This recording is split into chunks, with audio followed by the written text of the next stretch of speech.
That's where I'm heading. I'm going on the Lost River Cave boat tour. Look at that, that's pretty awesome. Wow.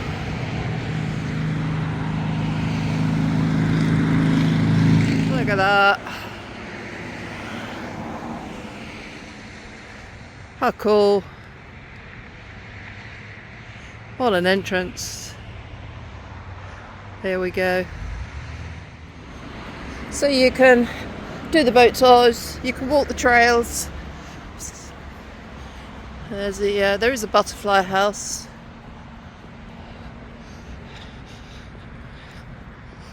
On site.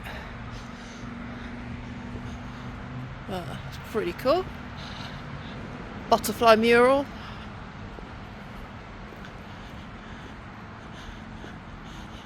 There's your information or visitor centre up there. Plenty of car parking. Lots of information. Gift shop, of course. I think there's a cafe too, so. And they close at 6:30 p.m. Lost River Caves, Bowling Green, Kentucky.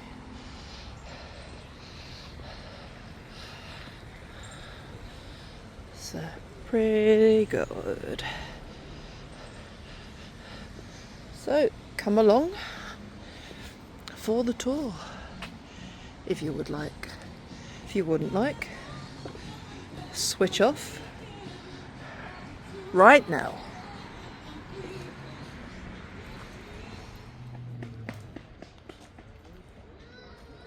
Head into the Lost River Cave. Gonna do a boat tour.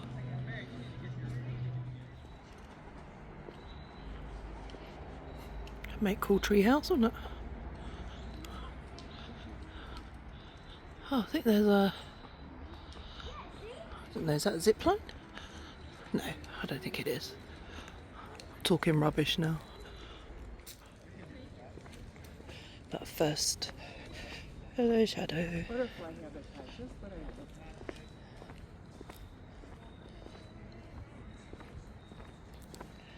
Protecting a natural treasure.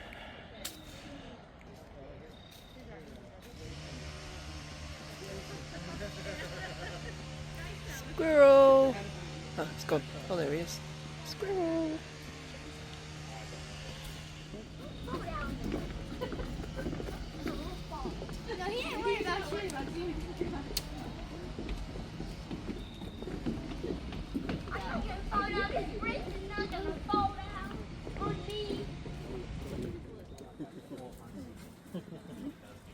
Gave way, and that is actually how our cave mouth over here works. Now, where you can see a white squirrel, it's actually considered good luck to see them. Did you? Where is it at? It's like over here in Bowling Green. Please believe it or not, we had the shortest, deepest river in the entire world. Now, if you were to look at it, you might think it's only a couple feet deep. Now, I can actually tell you, it's about 437 feet deep over here. To put that in perspective, you see this tree right here? This tree is 110 feet tall. Now imagine 4 of those stacked up on top of each other. That's how deep it is over here. I don't recommend dropping your phone. You will not get it back, unfortunately. Now the way they measure it, so when they use that rock and string method, that current took the rock and string all the way down towards our cave mouth. They were measuring the length of the river, not the depth down here. It's only 12 feet deep, You'll not notice 400 on the odd. we don't have any signs that claim that record anymore. It's just because it's not true anymore. All right, y'all want to follow me down here? We're going to go take a look at our cave real quick.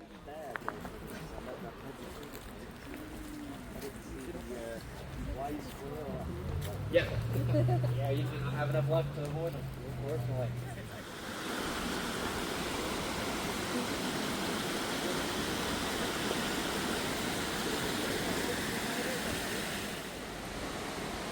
All right, y'all want to come on down here?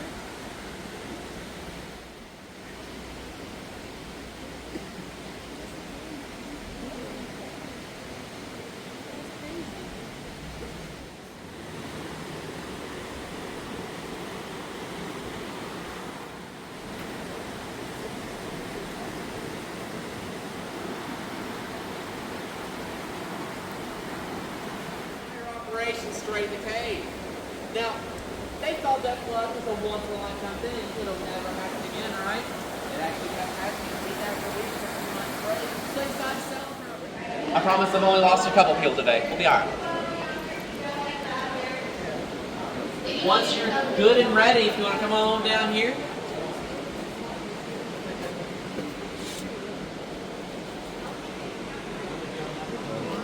Now, as we go down here, please watch your step and watch your head. We do have a knockout rock down here.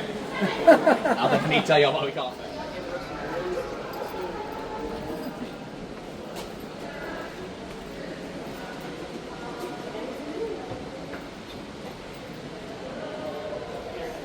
All right, if y'all don't mind waiting right here for me.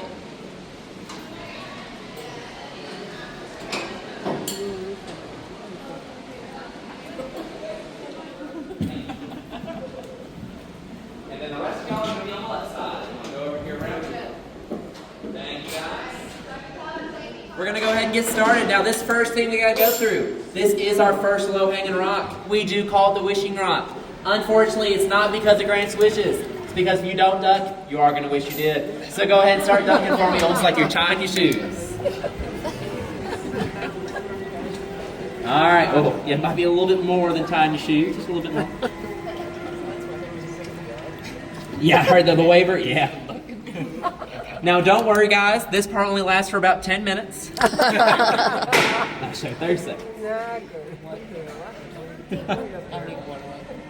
Now, there is going to be a little divot. You will have to duck just a little bit more. Don't mind the scratch marks on the ceiling. You're doing great.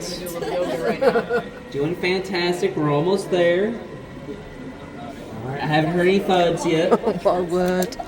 No, you're good. Once you're past this one right here, you're in the clear.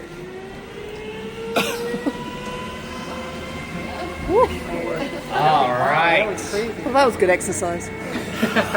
Yeah, got the stretching out. That was good. All right, now, guys, if y'all like that rock, we have 4 more of those to go in here, by the way. No, I'm joking. That's the only one. Now, welcome to Lost River Cave. Now, the first thing I want to say, can everybody hear me in the back all right? All right, cool. Now, real quick, we're going to take a look at our flow stone over here. Now, does anybody want to take a wild guess as to why we call it a flow stone? Any wild guesses? Exactly, because there's water flowing over our stone. Those geologists were very creative in that naming process. Now, the way that it forms is that water from up above on the surface floats down through these natural pipes in the soil. Then it kind of breaks down this rock, and it actually picks up this mineral called calcite, and then drops the mineral down here, causing it to grow about a cubic inch or the size of a small marshmallow every 100 years. It's a really slow process, but if you see that, and that is because limestone has a natural ability to repair itself. So if any of y'all here, next couple thousand years or so, take some pictures to be nice and shiny again. We'll even give you a discount as well. All right, now we're going to start heading in. Now this open room right here is what we call the breakdown room. Now don't worry, we don't call it that because the boat breaks down. We call it that because the ceiling breaks down. Much better, right? Much better. Now real quick, before I say anything else about this room, I want to show y'all our first piece of wildlife. We have Rocky the cave dragon up here. Now you've got your mouth right here, his eyes up here, and his horn back here. All right, now don't worry, he's not a real dragon. I checked last week, he's just a rock up there, so nothing to worry about. But as you're coming in here, if you do want to take a look right here, you'll actually be able to see each individual rock layer. And each one of these rock layers used to be the cave ceiling at one point. Now, for a new cave ceiling to form, the old one will actually fall down in these huge sheets and will form our new cave floor in here. Now, this process takes place about 10. We had that 100-year flood, and the flood waters reached all the way to the ceiling. And when that happened, it formed a whirlpool right here. And this whirlpool forms the exact same spot every 100 years or so. And this water is also slightly acidic, so it actually shaves down all the stalactites that we have in here. So it does not let them grow to great lengths. But you will see we do have a lot of those smaller stalactites. It's really cool, and they're blind as well. A lot of them don't even have eyes in here. All right, now if you look on the sides of the boat throughout the tour, you will see some cave crawfish. They're going to be a pale white in the water. Now, of course, we also have the normal cave species. We have our cave crickets, the cave spiders. We also have the cave salamanders as well in here. Now, unfortunately, we do have another spider species in here. Do I have any fans of giant spiders on this boat? No? Y'all want to hear? Okay, then you're gonna like this. They get about this big, and they hunt pretty much everything in the cave. Don't worry, not humans though. Thankfully, not humans. Now, I did find something out about them. They apparently can walk on water. Found that out the hard way. It actually followed our boat out of the cave. Had a lot more screams on that tour by accident. Real quick, I do want to show y'all. If you've never seen a cave cricket, you'll see some on this rock over here. They have the body of a cricket and the legs of a spider over here. But anybody else feel any cold drops at them just yet? Got a few back here? Yep. They're called cave kisses. They're worth 2 weeks of good luck. So keep collecting them. Now guys, if you feel a warm drop, that's not a cave kiss. That's a bat kiss. I'm not so lucky in here. Hopefully y'all getting those. This part of the cave. If you go far into that upper passageway out there, you'll see a bunch of them. They're actually tricolored bats, and they're little brown bats as well. Now, my school group the other day gave the best description as to what these bats look like. They look like hairy little chicken nuggets hanging from the ceiling in here. Those were second graders, by the way, if you didn't know. All right, now as we're going through here, you are going to notice, I did unfortunately lie to you earlier. We actually do one giant stalactite. We have one. And it's right behind us, right over here. It's actually called the praying hands. It's about 2 or 3 feet in length. And we estimate to be about 5,000 years old. Wow. It may not be the biggest stalactite you've ever seen, but we're very proud of it. It's done a great job down here. Now you might be wondering though, how did this one get this big when all the rest of the stalactites have only gotten this big on our right over here? And it's because this one did not start as a single stalactite. It actually started as a large number of the smaller ones, and they slowly melded together to form one giant stalactite. Now we're hoping the same thing happens over here. Stay tuned and we'll let you know in a couple thousand years. Keep checking your email. All right, if it's still relevant by that time. Now this next thing I'm going to show you, it's going to be a little side passage in the cave on the right over here. Now this side passage is what we call the emergency exit back here. Y'all signed those waivers, correct? You're wearing something you can get money in, right? Okay, good. No, I'm just joking. It's just a side passage back here. It actually will lead to the wishing rock out there at the front of the cave. But if you were to go through this passageway right here, it is like bear crawling about a football field length through peanut butter. That is the consistency of mud back there. There is also every type of cave creature you can think of in there. You have your cave crawfish, your crickets, your spiders, your salamanders, and it does get worse. They love to get into your clothes as you're crawling through there. Why do I know this? I crawled through there 2 weeks ago. I had 7 cave crickets in my shirt, 4 cave spiders crawling up my leg, and I had a crawfish in my shoe. Guys, I have no idea how the crawfish got there. It was just a tiny one, but it was very surprising. Now, we are going to get parked over here real quick. We might bump just a little bit, but it is nothing to worry about. It's kind of what I'm going for. Did I forget to mention the spiders like to hang out on the walls right there in here? If y'all want to take a look up here, we have another flow stone. However, this one's missing something. It's missing the water. So there's no flow to this flow stone, unfortunately. Now, this is not a bad thing. Flow stones dry up all the time. Now, even though we lost a really cool waterfall, we gained some really cool formations. So if you look right up here, you'll see our very own cave mummy in here. You got your head up here, your legs down here. Then you got your hot air balloons or jellyfish, whichever you prefer. And then this long line right here, it's a long line of sheep's butt. Looks like a lot of sheep facing away from you. So you got cave bacon and cave popcorn. Actually another flow stone that we have in here as well. Now, I've got a question for you guys. Does everybody hear that water up ahead? Turn out these lights as well. Now, if we turn these lights out, you'll experience a total darkness down here. Now, what I mean by that is if you were to turn out all the lights and you were to put your hand up against your eye right here, you could not see your hand at all. There is no light at all in here. Now, don't worry, guys. You see that dam back there? I've only gone over it a couple times today. That's not too bad. We'll be all right. We're just going to bump on it a little bit, but it's nothing to worry about.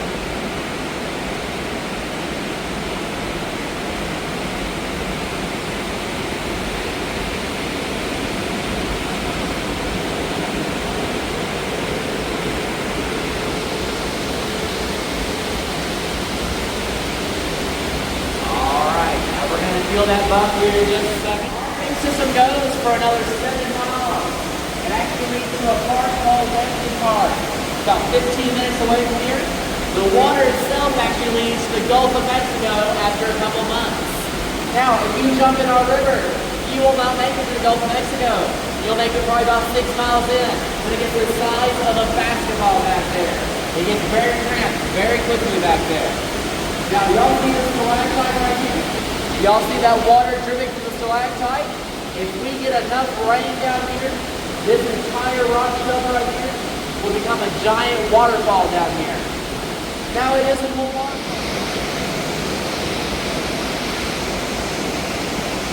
Alright, now the next thing you're going to see is going to be a giant hole in the ceiling over here.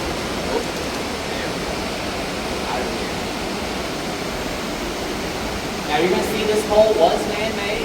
We drilled it so we could get our cement down here to build that dam behind me. Now, fun fact, if you follow this hole all the way to the surface, it actually leads right underneath the bank on National Road. So we call it a little direct deposit down here. Now, unfortunately, they plugged it up so you can't get to the bank anymore. No more bank robberies, nothing like that, unfortunately. Alright. And also, if you keep looking up at the ceiling over on our right, you'll see some baby stalactites. This is what we call soda straws. Now, this over here real quick. The reason we call it that is actually because they are still hollow, and this is the fastest they will ever grow down here.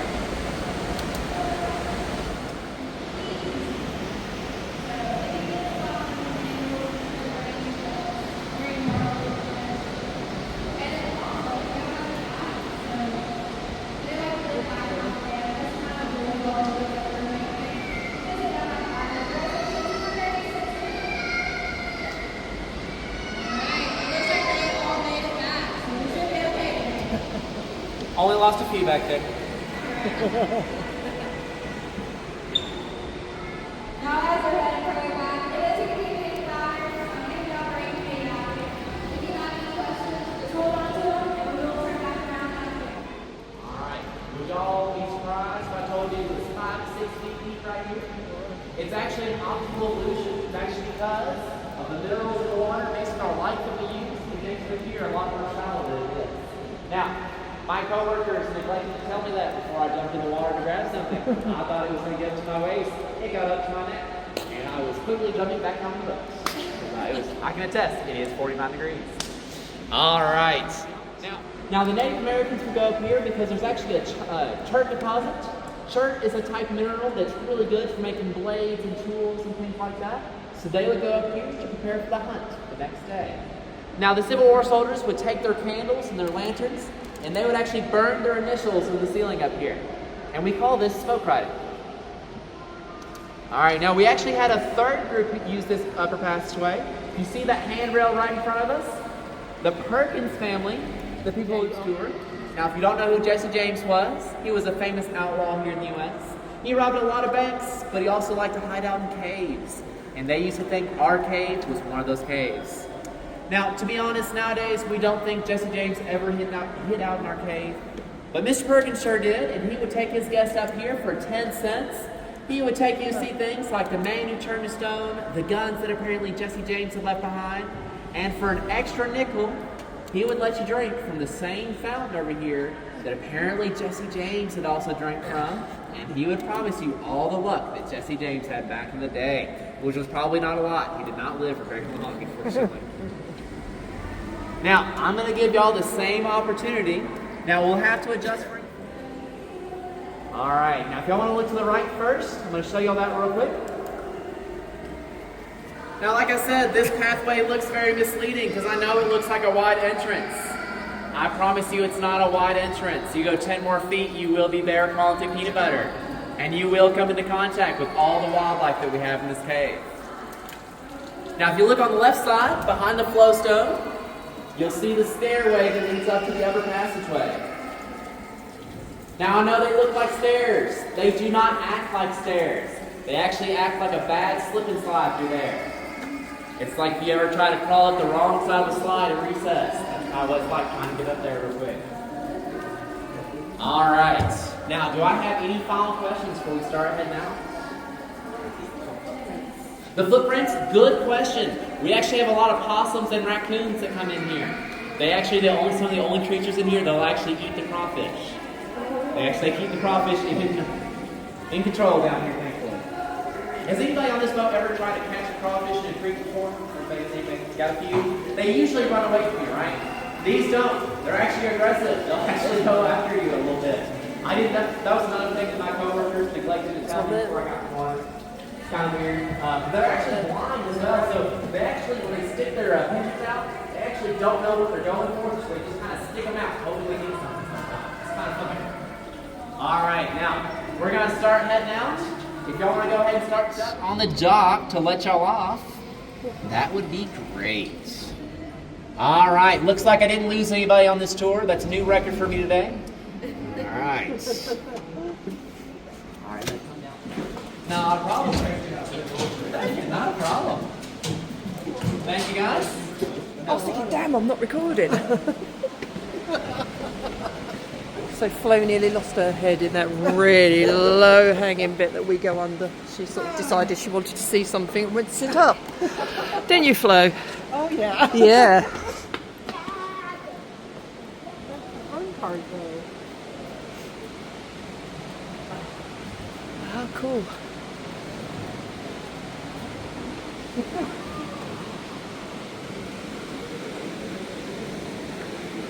Where are you going, Flo?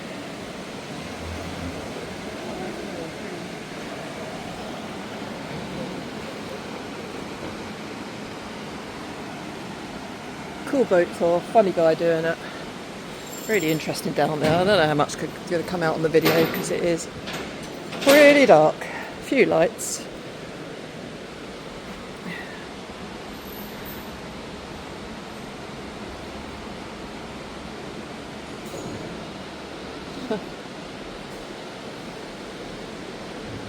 Yeah, that was pretty cool.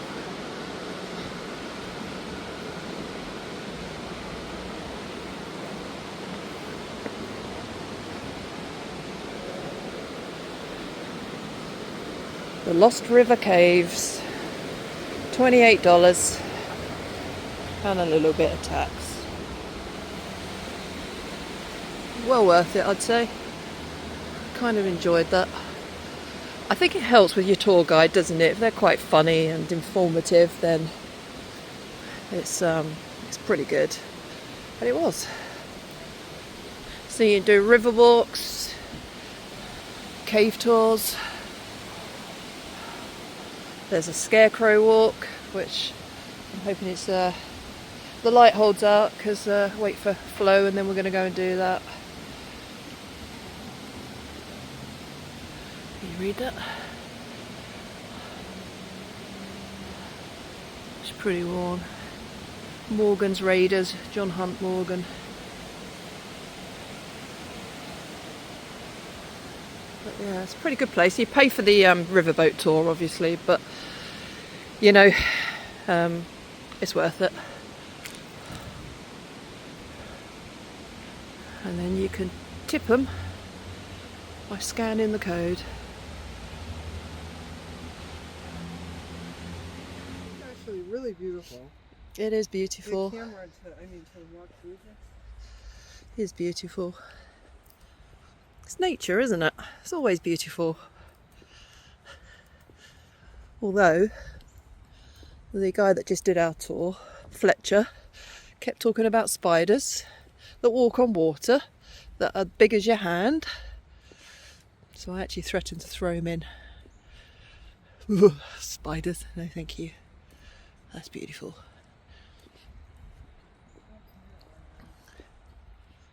In case you didn't see it the first time, I'll show that again. Cool.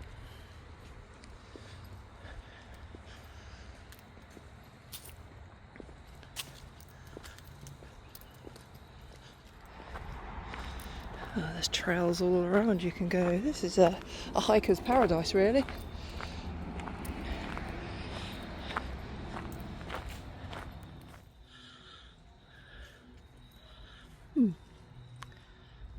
The lesser known pink and yellow and orange flowers.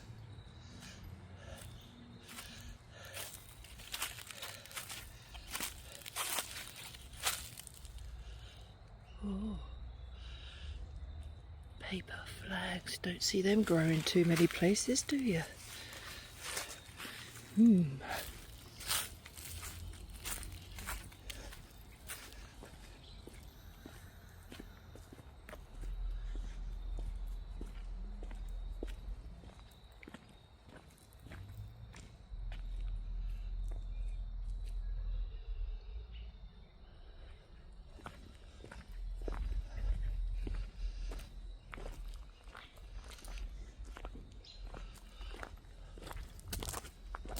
I feel like I've been walking for days.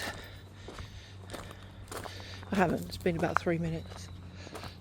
It just feels like I'm walking for days. I feel. Yes, we need to stop chopping down trees. We need the trees to breathe.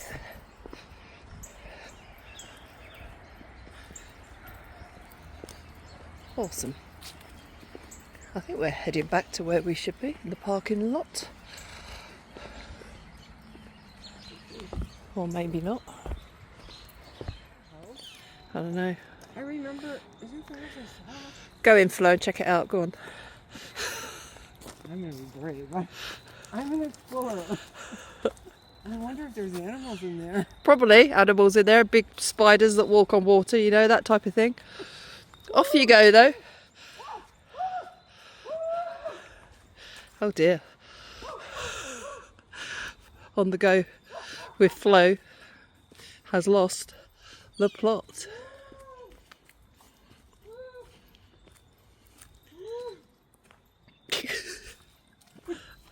Anybody here? Go away! Well, it didn't scare him away, so. That's weird. What is this? Wow.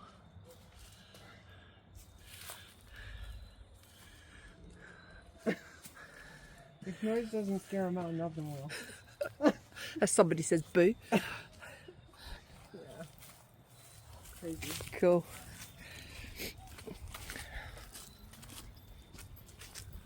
We're kind of a little bit lost by now, so I think we're both quite delirious. Trying to find a we went one way, and that was the wrong way. So we're heading upwards now. If you don't hear from us for a few days, send help. Albeit I can hear a road, so I think I'm going to be okay.